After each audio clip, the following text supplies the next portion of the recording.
Welcome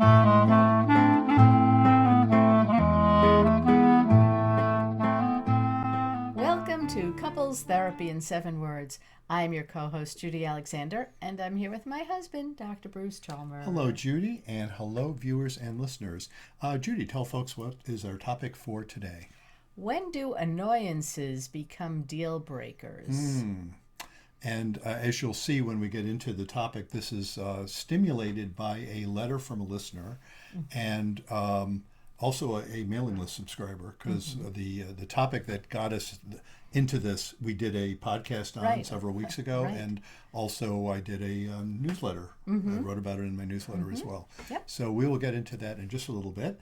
But first, a word from our various wonderful things that we are offering you here that we hope you will do. Before we even do that, let me put in something that we neglected last week to say in our intro. I just want to mention, we haven't mentioned it for a while. Folks, please rate us and subscribe and review us and like us and all that kind of good stuff. Follow us and tell your friends. Because that helps more people find us, and we really appreciate that. So let's put in a word for the book that started it all, which would be Reigniting the Spark: Why Stable Relationships Lose Intimacy and How to Get It Back. In which, by the way, I do have a chapter that discusses how do you know when to call it quits, which is quite related to this week's topic, and my more recent book, which is It's Not About Communication: Why Everything You Know About Couples Therapy is Wrong. Yes, indeed. And actually that book has some things that bear on a lot of what we're talking about today as well. So I recommend those books. And I've got a booklet out. If you subscribe to my website, you will get the PDF for free of 7 words to jumpstart your love life. That's it. And you can buy that book at Amazon if you want to, but as Judy just mentioned, you'll get a PDF for free just by signing up for my newsletter. Gee, Judy, how would people sign up for my newsletter? Well, I would suggest you go to ctin7.com and you'll get a little window that pops up. Yes? A little box, yes. A little box that pops up that says sign up for Dr. Bruce Chalmer's newsletter. That's the one. And so do that, and when you have signed up, you will get a link for that PDF. And you'll also get my newsletter, by the way, which is worth getting all by itself. Yes, it is. It's very informative and full of excellent information. And it's just about once a month I've been doing it now. It's not spammy, and I do not share your information with anybody at all for any reason. So please feel free to do that. And look, if you don't like my newsletter, you can always unsubscribe, and you get to keep the PDF. By golly, there you go. Such a deal. And the other little booklet that you recently published, My Husband Complains About My Cleaning. What do I do? Hint, it's not about the cleaning. And even if you're not, even if that isn't your particular problem, you might find that book quite useful. I will tell you, the things you'll find that book quite useful for are even more covered in my other 2 books. So I'd say go for those. But hey, whatever works for you. And now a word from our sponsor. And our sponsor is The Blue Tent: Erotic Tales from the Bible by Laria Zilber. I see we've both chosen to wear blue for this. I think it was coincidental. I think it was, coincidental. Well, I noticed you were putting on blue, so I put blue. Okay. But I wasn't thinking about the Blue Tent, but I often do think about the Blue Tent because it's a lovely book to think about. How's that for a segue? It is. Yes. It says the Bible is filled with tales of love and lust, but most of it is implied. What do we really know about the sex lives of our ancestors? The Blue Bible takes 10 sexy The Blue Tent takes 10 sexy, spicy tales based on the biblical stories and commentary and weaves them into erotic short stories you'll want to read over and over again, either by yourself or with your partner. Partner or partners. Partner or partners, that's right. Yeah, I like the Blue Bible. That's interesting. Yes, it is the Blue Bible. It already is. The Bible was already blue. That's kind of the point of the Blue Tent, is to point that out. So if you like erotica, go for that book. That's our sponsor. That's our sponsor. And so, Judy, let us talk about this particular... Annoyances. Yes. Let me just adjust my chair here, yes, because it tends to slip. All of a sudden you're going down in the quicksand there. Yes, I'm glad you're back up. Yeah. Okay. Yeah. When do annoyances become deal breakers? Now, we should probably set the stage for this. Okay. A few weeks ago, whenever you're seeing this, but a few of our episodes ago, we did one that was that I claimed modestly, of course, Modestly. to be the magic key that solves all relationship problems. Uh-huh. Okay, is that ridiculous? Frankly, yes. But nevertheless, I claimed at the time and still claim there is something to it. So let me just briefly reiterate what that was. Okay. My magic, For those key. of you who may have missed it. That's right. And you can go back and check out that episode, of course. But the magic key that solves all relationship problems is simply to be able to, the ability to be mildly annoyed. Yeah. I could add moderately annoyed. Mildly or moderately annoyed. And, since then, it's funny, in my work, Yeah. with couples, it's come up. It's 'cause So it's you're on my saying mind. mildly, moderately annoyed as opposed to like jumping off the handle and like spazzing out Exactly. over somebody's annoyances. Yes, precisely. Yeah, and what I've pointed out, and this is very relevant to the question that a person we're calling her Lily. We change everybody's name when they write to us, but we're calling her Lily. What Lily wrote to us, we'll read her question in a little while, but what I'm about to note is, that concept of a mild or moderate annoyance. If you think about it this way, when things are going well, when a couple is doing well with each other, what does that even mean, doing well? Well, what do you think? What does it mean? Getting along, able to talk to each other, to tell each other things that, potentially might bother, annoy, hurt the other person. Sure. Bring up problems that you might have. But, Also known as intimacy yes, in my intimacy, lexicon, yes, right? Yeah, no, yes. absolutely. Right. Yeah, and I could make that even more general, I suppose. When it's going well, you feel good to be with each other. Right. Yeah, you enjoy each other's company, and you're not afraid to bring up things that might make you feel, I don't know. Yeah. You know what I'm talking about. And indeed, what might you need to bring up? Something that the person's doing that annoys you. Exactly. Yes, it's as simple as that, right? And here's, and look, Which I brought up with you this morning.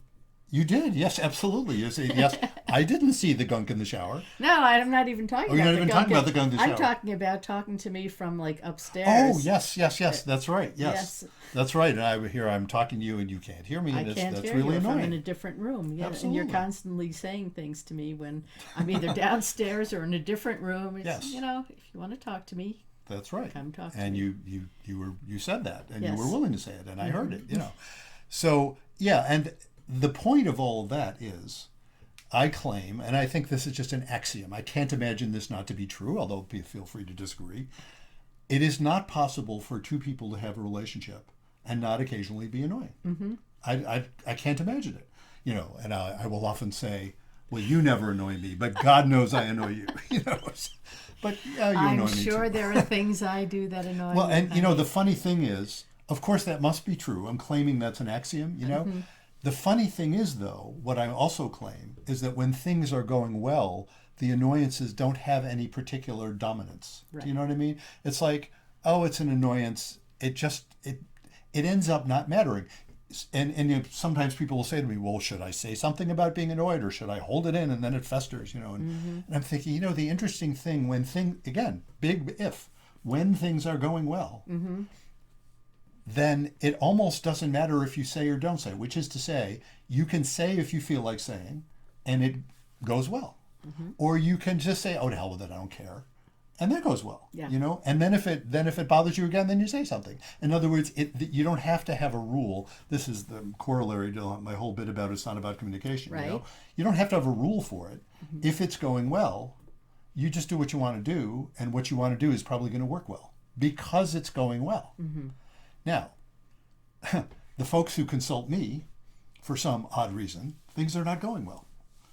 I suppose I could take that as a view on the state of relationships in general. Oh my God, if you ask me, everybody who ever makes an appointment with me is having trouble. It must be everybody's having trouble. Well, that's silly, isn't it?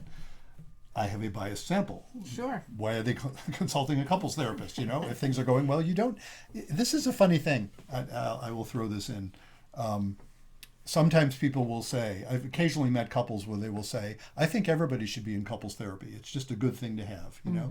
And look, I'm not a couples therapist. Right? I'm not going to say, oh, no, I disagree with you. But I guess I do. It's like, no, I mean, if you benefit from it, of course, you know, and I respect that. But everybody doesn't need couples therapy. If things are going well, what the hell do you need couples therapy for? You got enough to do, you know? Exactly. So I'm working with folks where they're having problems. And that's the thing. When you're having problems, and this is just so fascinating, relatively stuff that in theory, that most people would say, why am I getting so upset about that? It's so small, you know?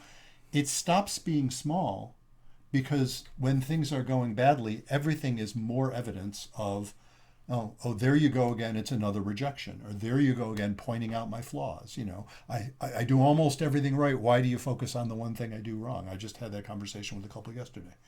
And you know, both parties are saying it's relatively small things. But then, you know, and the person who was issuing the complaint in that conversation I had yesterday was saying, I feel like I can't say anything. Because as soon as I say something, you know, the other person is all upset. Yeah. And yet they're both saying these are small things. You know, you forgot to take out the garbage. I mean, they're not saying that it's, you know, nobody's alleging that the one who forgot to take out the garbage was trying to do something bad. But it was, you know, the person who said that was hoping the other person would have taken out the garbage because they said they would and they didn't. So, okay, they just said something. When things are going well, they say it or don't say it, and it's fine. When things aren't going well, it just fits the narrative that, oh my God, I'm not sure I have the right person, or oh my God, you don't like just me. One more thing. Yeah, exactly. One more thing you do that annoys me. Yeah, and you don't like me, or you don't love me, or you don't respect me, or you're out to get me, or exactly. Yeah. So like, it fits into that. So my bit about saying, you know, the key is to be capable of mild annoyance really is another way of saying this really reduces it to the silly, you know. The key to doing well is to be doing well. Thanks a lot. Thank you. Yeah, exactly. No kidding. Right. It's like you didn't know that already? Yeah, but of course this flies in the face of the notion that says, no, the key to doing well is to speak in certain ways or adhere to certain rules. That won't make you do well. Those will work when you're doing well, and when you're doing well, you don't need the rules. That's the problem. So now let's segue into Lily's question. Okay. Which I will pull up on our screen for us to be able to see. So why don't you read her question? Sure.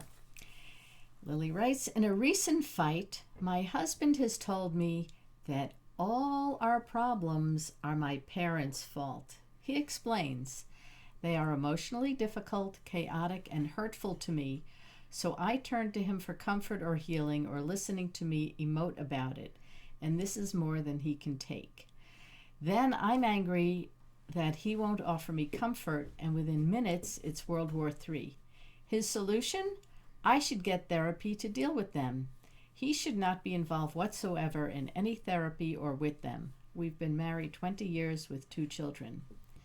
To your advice in your newsletter this week, that it's okay that our partners and others we love annoy us, yes.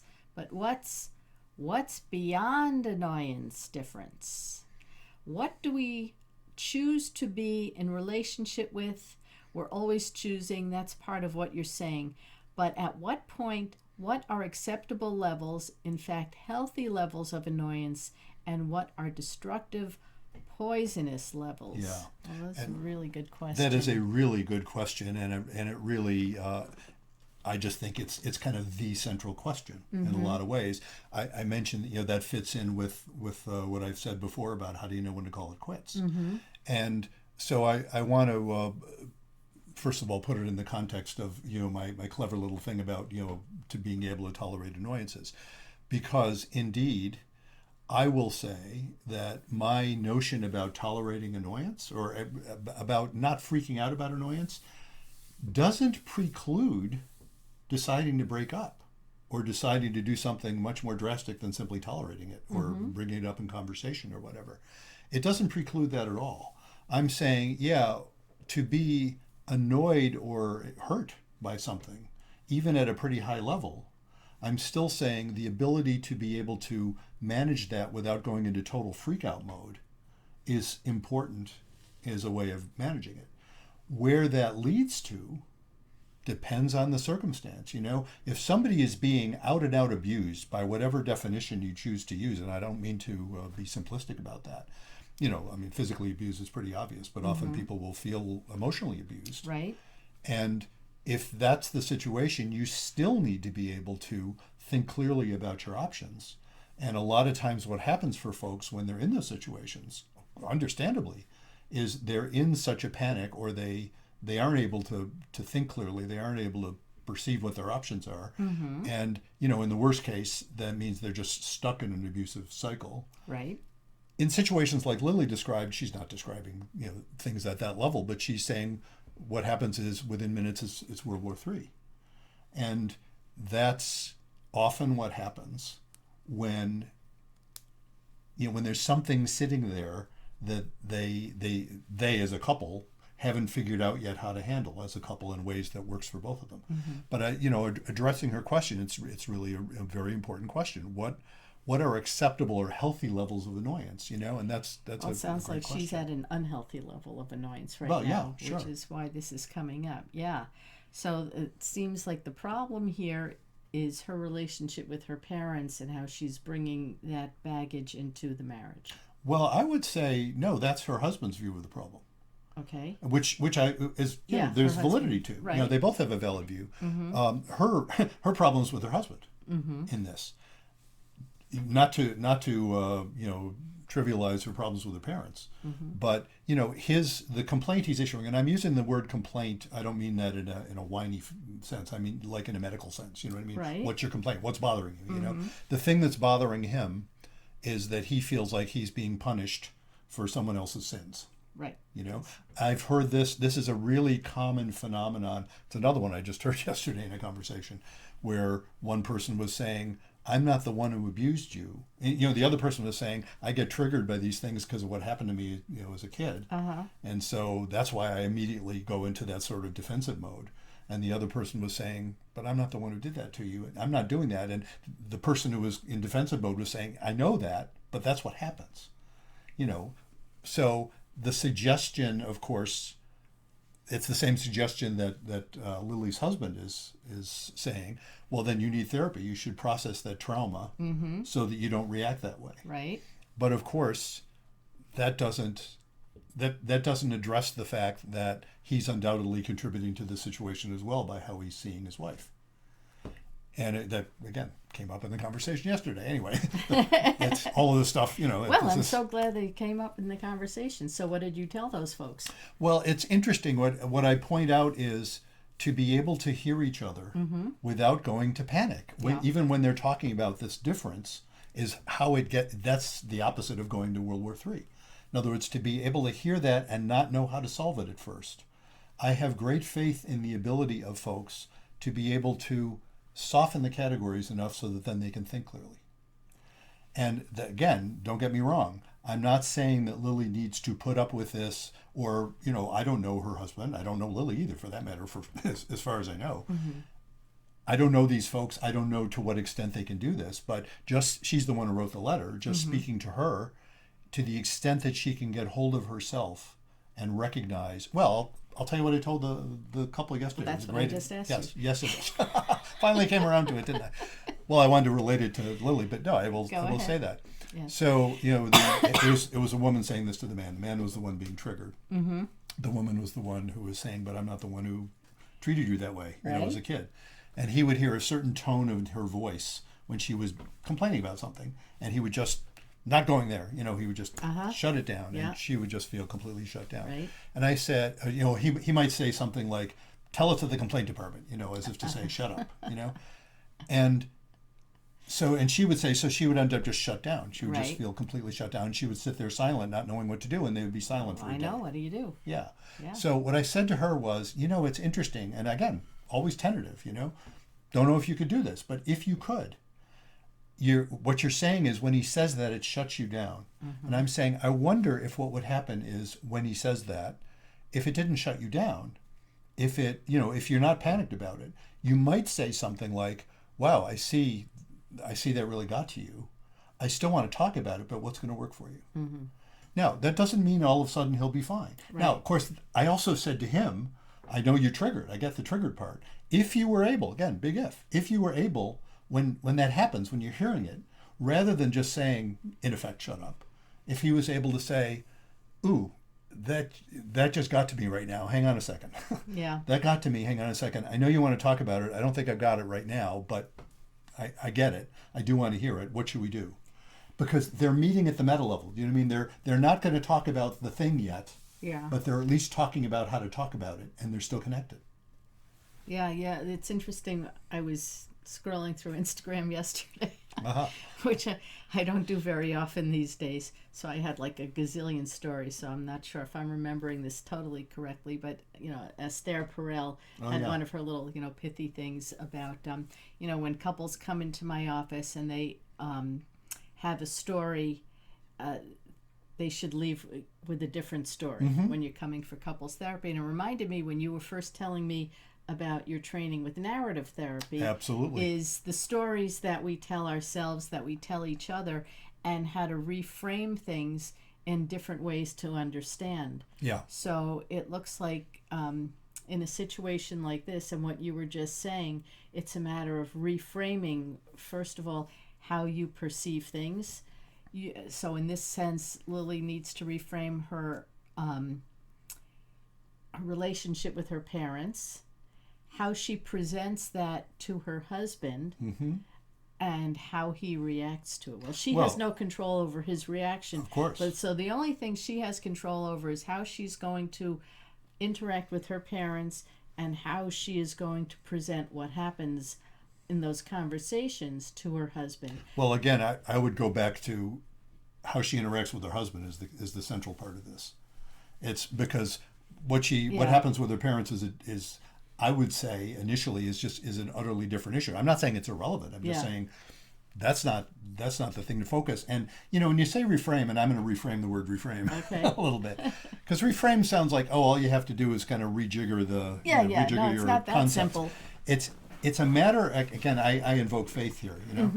It's a matter of taking sort of on faith the concept that no matter what story you've got going, and I so often point out to everybody, look, I don't know these folks, but the one thing I'm almost certain of is neither one of them is batshit crazy. Right. They're not crazy. Neither one of them is crazy. So if we take that as a given, then whatever their reactions are have a basis in something that isn't crazy. Do you know what I mean?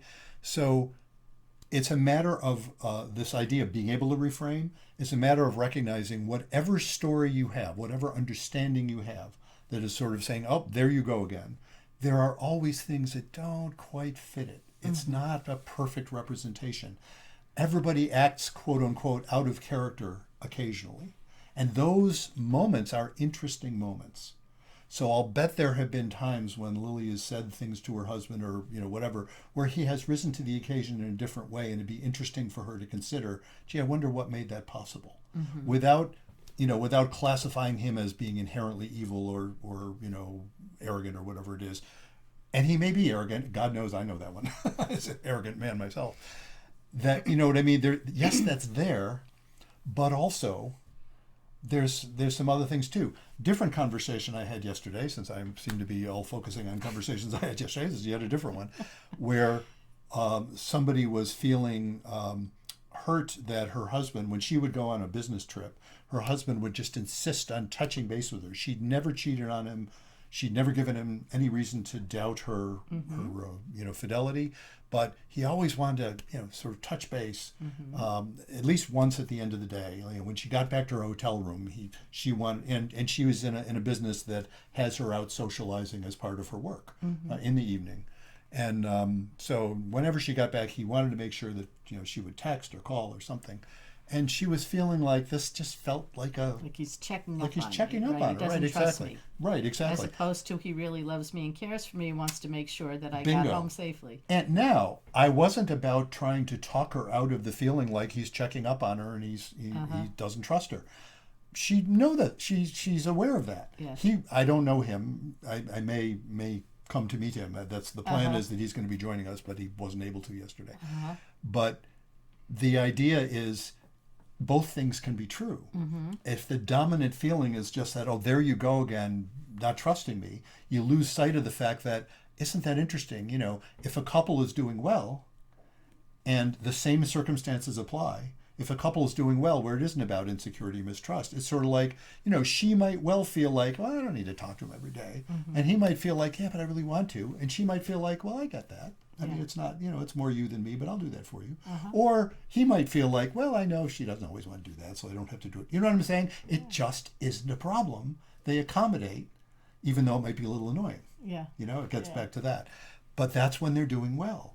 And the doing well is about, exactly as you're describing, letting that narrative be richer. I prefer that to reframing. Do you know what I mean? Reframing sounds like you're tinkering with the mechanism, I like that, letting our narrative be richer. Yeah, letting it be richer. And I like the notion of richer because it's like, it's, and what one of the big gurus, he hated being called a guru, may he rest in peace, Michael White. He was the big guy in narrative. I had an argument with him once at a training about, in effect saying he's the guru, and he was just absolutely not having it. And I was saying, what are we all doing here paying money to see you if we don't think of you as like the guy, Anyway, it was we got along. Anyway, I didn't know him that well. But he would point out that notion of a thin narrative versus a thick narrative. Do you know what I mean? And the thin story is where everything is reduced down to these types. And a lot of times one of the things you think about in narrative therapy terms is when people come to see you, they're being oppressed by a thin story. It's this sense of, well, that's all that's going on here. It probably isn't. So I want to get back to Lily's really, really important, good question. Right. Where does it go from annoyance to destructive, poisonous levels? Right. And I don't think that's inherent in the situation per se. It's inherent in much more than just a given situation, a given annoyance. Like, you could look at a situation like she's describing and saying, okay, that's a sticky point between them, but if everything else is generally fine, you could probably figure out some way of, talk about it, you'll figure something out, or go see a therapist, you'll figure something out, whatever. The implication of this letter is everything else isn't generally fine. The implication of this letter is she's feeling blamed for being who she is. I'm going beyond what she said, so Lily, apologies if I'm going beyond what you said, but that's what it sounds like, and I've heard lots of people speak this way, especially women, I want to say, but there's perhaps a gendered piece to this, but whatever. Lots of people will feel they're just being accused, in a sense, of being at fault for difficulties not of their own making. Okay. And this kind of, the way she's describing it, this kind of thing, and I see this a lot. It's like, yeah, he's saying that everything is my fault. I'm the one who's broken. I need to go to therapy. Right.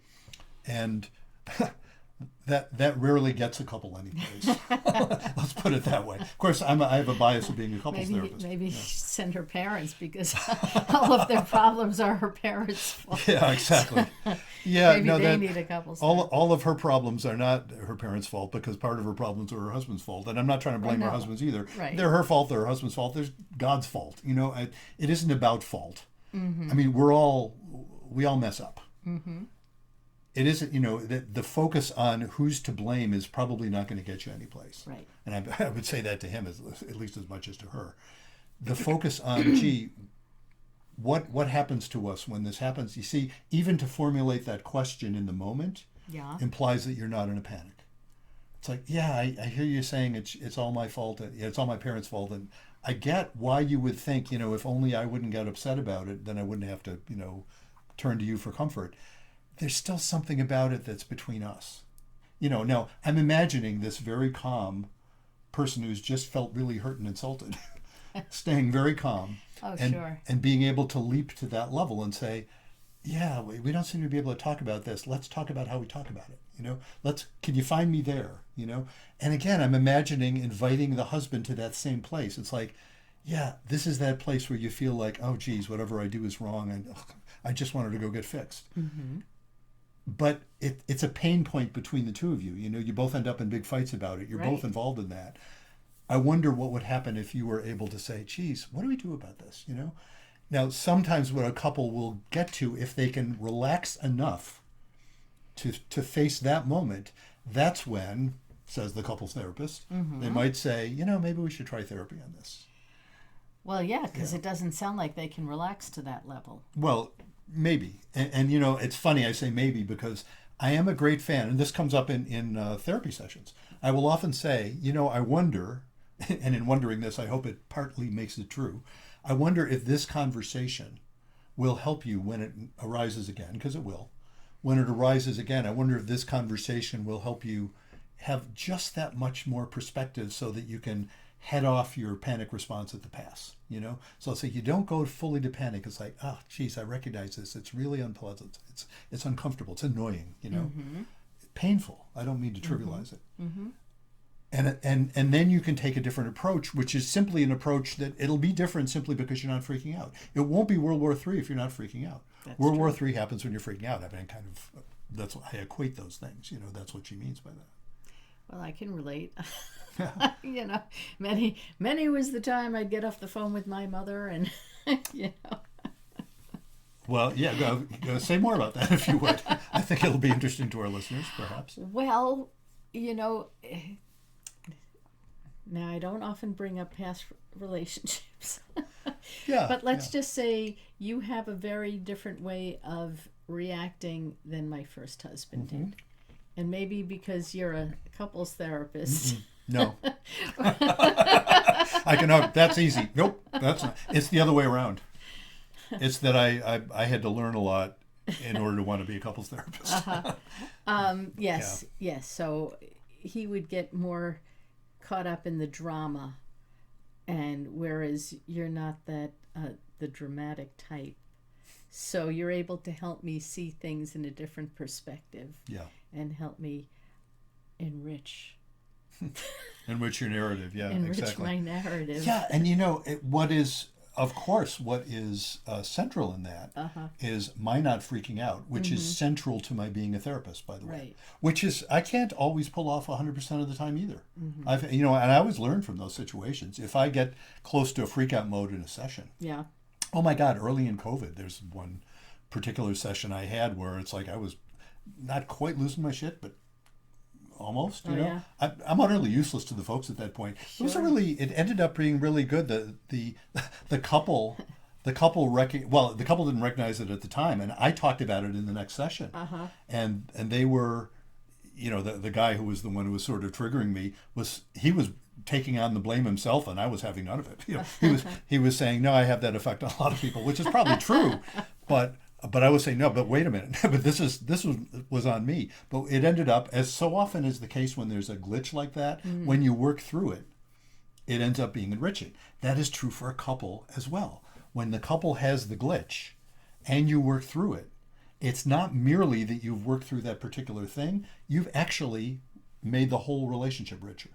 You benefit from that if you can pull it off without losing your shit. It's really all about that. So getting back to Lily, what are healthy levels of annoyance? Yeah. What are destructive, poisonous levels? And how can we get this from a poisonous, destructive level? Because that's where it sounds like it is, to a healthy level where they're not both freaking out. That. Well, I'll tell you how I think my first thought on how to answer that is to really go back to the same question I have in my chapter, just to put in a shameless plug for the book, for the Reigniting the Spark, how to know when to call it quits. Because if you look at that issue, like what's an annoyance and what's destructive poisonous levels, that's equivalent, I would say, to asking the question, okay, what's a deal breaker and what's a growing pain? So annoyances, and I know it sounds trivializing to call them annoyances. Annoyances, even when they're big, if they are something you feel like, okay, we can work with this, that's a growing pain. If it's a deal breaker, it's not. Now, what constitutes a deal breaker? There's the class of deal breakers that have nothing to do with morality. They just have to do with compatibility. There's the class of deal breakers that says, I'm sorry, but turns out I'm gay and you're the opposite sex and it ain't going to work. There's that. There's the class of deal breakers that says, oh my God, I know you just absolutely have to live close to your parents, but I have to live close to my parents and they live on opposite coasts. And I can't bring myself to be with you anymore. Bummer. All right.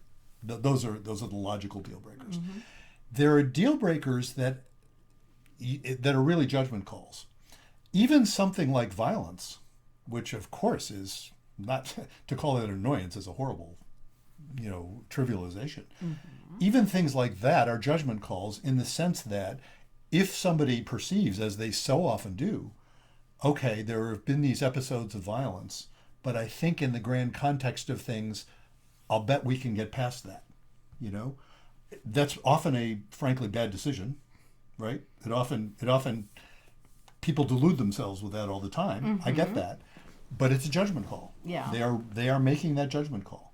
Another one of my go-to stories about a woman who was taking care of someone who had been a foster child of hers many, many years before. So the former foster child was now in his 40s, and she was allowing him to live with her, and he was sexually abusing her. And she had her marbles, and the adult protective services worker that I consulted, because I had to, and she knew I had to, she was fine with my calling that, because she was elderly. And the APS worker said, does she have her marbles? And she clearly did. There was nothing, she was not deluded. She knew what was going on. She just thought she could somehow save him by letting this happen. And I thought that was profoundly stupid, but she had a right to be stupid. It was a judgment call. Yeah. Bad in my opinion, but I can't live other people's lives for them, nor could the APS worker. I thought that was interesting. The state couldn't intervene if she wouldn't do anything about it. So those are, those sorts of situations are still judgment calls. Somewhere along the way, and this is hard because it's hard. So, for a person in Lily's situation, somewhere along the way, somebody has to make a judgment that says, okay, do I think this is going to work? Do I think we can work on this so that I don't have to go through this painful stuff? Or do I not? Yeah. And everybody, I'm glad we live in a culture where people have the ability to divorce if they feel the need to do so. So, my bias is toward helping people stay together. Right. I want to work with folks like Lily and her husband to help them not have that be a deal breaker if possible. Yeah. Well, do you think it would be helpful to Lily if she did go to therapy on her own? Very possibly. I will. I'm sorry. Did you want to say more? Well, no, that was pretty much it. The second part, or was it going to be destructive for the relationship? Exactly. Yeah, that's the part I was going to put. Yeah, you've heard me say that before. It's not my idea either. Yeah. Look, I'm not at all. I've done individual therapy with folks for years. I'm not opposed to individual therapy. Right. There is a fascinating phenomenon that happens, and there's some statistical evidence of this, that if you're in a situation where you're having difficulty with your spouse and you go to individual therapy, and it's funny, I don't know if the research supports this. My impression is, especially if the spouse won't go. Right, which it sounds like he doesn't want to go. So far. He's saying it's your problem, not mine. So far. Right. Again, but assuming if that's what's going on, individual therapy often has the effect of inviting the person to question their relationship in ways that wouldn't happen the same way in couples therapy. Because the therapist is, and it's funny, I worked this way even when I was doing individual therapy, which is why I'm really much better as a couples therapist. I feel a responsibility to everybody involved in somebody's life, including the person I'm working with. Lots of individual therapists will say, no, my only responsibility is to this particular person, and other people, they have their own therapists. I don't think that way. We're all connected. I feel a responsibility to people's spouses that I don't know, to people's children that I don't know, and parents I don't know, and to the world in general that we're all part of. I think when I'm working with a person, when I'm working with a couple, part of that work is tikkun olam, to misuse that term. Repairing the world, for those of you who know that. It's used in a very trendy way, but that's not what it originally meant. Doesn't matter. So, what would I say in a situation like this? Indeed, she could well benefit from going to therapy. It might have the effect of threatening the marriage, because she might conclude in individual therapy, there's no talking to him about this. And I always feel... sorry, go ahead. Well, I was just going to say, I always feel that's a shame, because, I hear the situation now. Maybe that's what you were about to point out. It sure seems like there's no talking to him about it. Well, only because he says that he should not be involved whatsoever in any therapy or with them. Now, that's an unrealistic thing to say, you're not going to be involved with your wife's parents I know plenty of folks who try to do that. And how does it work out? Well, when I'm hearing about it, it's not working It's out. not working out too well. But that's because that's what I'm hearing well, about. yes, You know. yes. Yeah, he's implying he would like her to cut them off as well. Right, And that's not going to happen. Probably not. I mean, again, I've worked with so many folks I've worked with folks who have done that. Mm-hmm. It's often like amputating a limb, Mm-hmm. and I like that analogy because sometimes you do have to amputate a limb so that it doesn't kill you. Right. But it's like amputating a limb. It's like, yeah, but now you've lost the limb and you still have phantom pain. Do you know what I mean? Mm-hmm. It's those analogies. Yeah, that's hold what I'm up saying. very You well. might cut them out, but the problems aren't going to go away. Right. Because whatever is there is going to fester. You're going to resent your spouse because he made her do it. Right. Which, if she chooses to do that, she has a say in it too. Right. But there's always that resentment. Yeah, exactly. And so it ends up usually not working to do that. But again, this, when I hear this situation, which is not uncommon at all. Mm-hmm. I did a whole video. Hey, another shameless plug. I have a video on how to get your reluctant guy to try couples therapy. Mm-hmm. Right. Check it out on my YouTube channel, Bruce Chalmer. If you'll see that. I hear this a lot, and often gendered this way. Where men don't want to go to therapy. It's all women's problems. Mm-hmm. So just because he's saying that now, I've seen so many instances of men who have then changed their minds and said, okay, I will do that, who have then been full participants and it's benefited them both. Mm-hmm. Or they've been full participants and they've ended up splitting up anyway. But, right. That's a different issue. But the fact that he's taking that stand now, anybody taking any stand, that's one of the other things I've learned about, maybe just because I'm an old guy, you probably know this. And you know lots of people who have taken a stand and they, lo and behold, have changed their minds. Mm-hmm. We all do that, right, to varying degrees at various times. Right. So I wouldn't take that as the final word on the subject from him. It's a way of if I were speaking with him, I would be asking him about why, how frustrating it is when he's hearing her bring that up. I can probably imagine, and again, I would want to hear it from him. Yeah. I'm not surprised. She's probably not surprised he's frustrated by it. Sure. It's not like that's no, she's got to be totally aware of the effects that it has on her and him and their marriage. And I'm not surprised that she's so frustrated that he just sort of tunes out, because that's not what she wants from her husband right now. Right. She's He's feeling like, hurt. I'm done with dealing with this. Yeah, yeah. And it's, I hope I would never turn you away from comfort, even if you're talking about something that, well, you'd almost inevitably, unless your complaint is about me, and I hope I wouldn't turn you away about that. If your complaint is about something else, I have no control over it. If your complaint, in the tricky situations, and I have not experienced this with you, but the tricky situations are where if he's feeling like, well, clearly he is feeling this way, it's not merely that he can't control her parents, it's that he's feeling like she's not doing what she could do, so he's right. tired of, he's had it. It's right. like, the adult kid who keeps asking for more and more money and they keep blowing it and making bad choices. Mm-hmm. And eventually you say, my help is not helping you. Yeah. I'm not going to help you anymore. Mm-hmm. Sorry to be a hard ass, but tough. Right. I don't ever want to say that to you or have you say that to me. That doesn't work well in a marriage. It's like, even if I think you're making judgments that I would question, I would never want to turn you away from comfort from me. That's my job. Right. I can't, and I'm not going to second guess your judgments because I'm not you. And, but of course that's central. Right. That's the other thing which he isn't quite at that level. Let's just put it. That's a bit of a snobbish comment on my part to say, but whatever. So, getting back to her question as stated, what are acceptable levels, healthy levels, what are destructive, poisonous levels?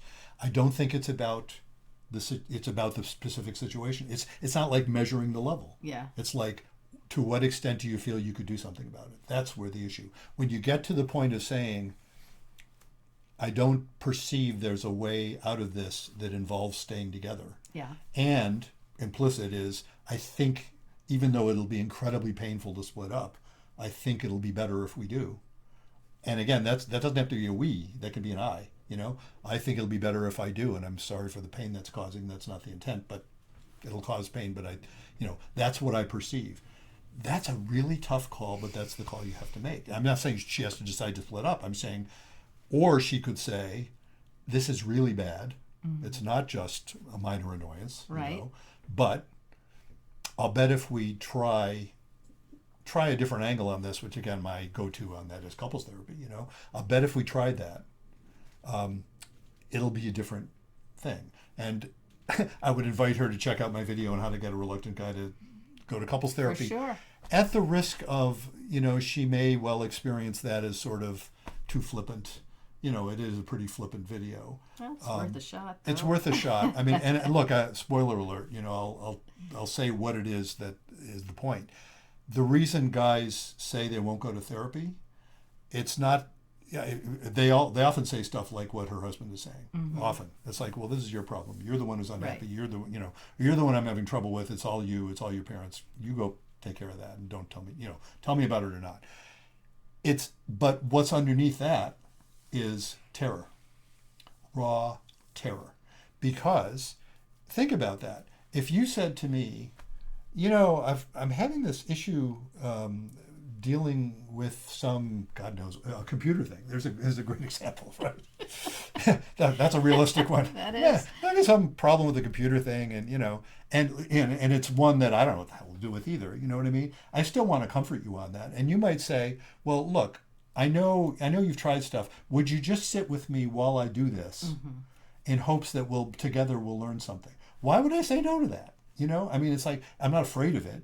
Right. I may not have much faith in it, but I want to help you. I want to be nice to you. So of course I want to support you. And yeah, if you think we should try that, sure, we'll try that. I wouldn't do that if I thought what you were bringing me into scared the living hell out of me. And I think that's often, guys won't admit it. Yeah. But I think that's how we feel. Well, he might not even subconsciously be able or consciously be able to admit to it. Yeah. Yeah. And I don't mean to be condescending to him either. Do you know what I mean? I can relate to that. Guys, we don't want to ask directions. It's a funny. Yes. It's like I said. We were sitting at the computer the other day, looking at a new thing, and Judy was saying, we could watch the instruction video. And I turned to her and I said, "Do I look like a girl?" Realizing how stupid that was for me to say. but that's the there's a as you know. That made me laugh. There is that tendency among guys, and it's related. It's the ask for directions thing. It's like, oh, damn it, I'm strong and I can fend for myself here and I can protect the family. There's that, and so, right, it often is about. As I often have to say to you, no, we're turning right there, not left. And you know perfectly well that you are 99 and 41% of the time correct on that. Doesn't mean I don't resist. Or whatever, No, those are, and look, we are laughing about that. Yes. And that's exactly the point. Do you see what I mean? We're laughing about something like that because we get along, Yeah. And so those things are funny, but they're real. They can be annoying, but they're just funny. Yeah. They're just hilarious. But this isn't funny. No. And a lot of the time, that's why I say, when you get into couples therapy, a lot of what I do in a first session, and this, I want to be clear, this is not my central intent, but it has this effect. It often surprises people. My very first question I ever ask, and rather than spoil that, I'll say, read my book. It's not about communication, because one of the chapters in that is basically a look under the hood. It's basically, I tell you all the questions I tend to ask in a first session, and you can see from my very first question, many, many, many people say, that's a good question. And I think what they mean by that is, that's a surprising question. It's like, I wasn't expecting you to ask that. Yeah. I thought you were going to ask, what's the matter? What are you here for? Right. I asked a different question, and it immediately says, oh, we're in a different place here. Yeah. And so it's surprising to people. And often people worry, totally understandably worry, especially a guy in his situation, worry that, they're going to come to therapy and I'm going to side with his wife and I'm going to say, well, stop being an asshole. Right. And that is not what happens. What happens is I side with both of them. I also say, don't be an asshole. But I say, look, I say that to her too. It's like, none of us should be assholes. We're all capable of it. But don't do that. Right. So anyway, I hope that is helpful, Lily. That I know there's a lot to digest there, Lily. Yeah, and again, I want to express appreciation for the question, because it's a really thoughtful and important question. And again, I do want to, my being flippant about things like calling things minor annoyances or mildly annoyed or moderately annoyed. I recognize there's an edge. I'm walking a fine line. Because I don't want to trivialize people's pain, and I don't want to, say, "Oh, what's the matter with you that you would feel that?" Oh my God, I can see that. I also, though, do want to offer another spin that is often useful. It's kind of an example of what we were talking about. It's like, there are other ways to thinking about this. Not that the way you've been thinking about it is wrong, but there are others that make it interesting. Multiple realities can be true at the same time. Very true. Yeah.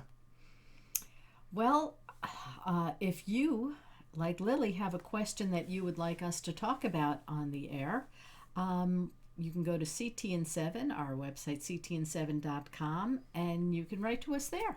Indeed. And if you would like to be a guest on our show or have suggestions for a guest on our show, you can go to ctn7.com, and there's a place where you can sign up for that. The very place. So let us conclude by putting in a few reiterative, is that a word? Reiterative words for the various things that you can acquire by going to the aforementioned website, ctn7.com. First of all, you can sign up for my newsletter, which is what Lily did. Right. And you'll see I often discuss some of the same stuff we talk about in podcasts, but often not. Often it's different stuff as well. And you will get, if you do that, a free copy of my booklet, which Judy will hold up momentarily. Oh, wrong one. Wrong one. That one. That's the one. Here we are, 7 words to jumpstart your love life. Absolutely. And so it's a nice book. It really summarizes a lot of the stuff that it's in my other books at greater length. Doesn't, a lot of topics not covered, but it's a nice sort of summary of a lot of the ideas that I've been spouting for a while. Also, you can get our merch at our website, our mugs, our tote bags, our t-shirts, all with the inspiring message, the 7 words of the title of our podcast: be kind, don't panic, and have faith. And now let's put in one more word for our sponsor. The Blue Tent, Erotic Tales from the Bible by Laria Zilber. Yes, indeed. A beautifully written, very spicy erotica, very explicit erotica. If that's what you're into, you will like that book. If you're into that, and I said it earlier, if you're into that and Bible and sex, and there's a lot of sex already in the Bible. And I've been watching a lot of Batsheva's video. Bathsheba Marcus, whom we interviewed a couple of times, she's a sex therapist, and she has her 30-day challenges and all these different things going on. So one of the things she is recommending to couples is to read erotica together, to read erotic fiction, to spice up things in the bedroom, because sometimes they need a little spicing up. Absolutely. And so we'll have to include a shout out to Bathsheba. We'll mention that we mentioned her in this episode. And indeed, if you like erotica, go for that book. Available at lariazilber.com, LARIAZYLBER, lariazilber.com. There is a link to that in the notes for this episode. There's a link to that from our website, ctn7.com. Or you can also go to Amazon. Go right to Amazon, search for Laria Zilber. If you search for The Blue Tent, be sure to include Erotic Tales from the Bible. There's a number of books that have the title The Blue Tent in one form or another. But and it's funny when you were looking for images, to use with it, and when you were, I was creating the website for Laria actually, and it had pictures of blue tents. It had pictures of blue tents that you could like buy. Camping tents. Camping tents.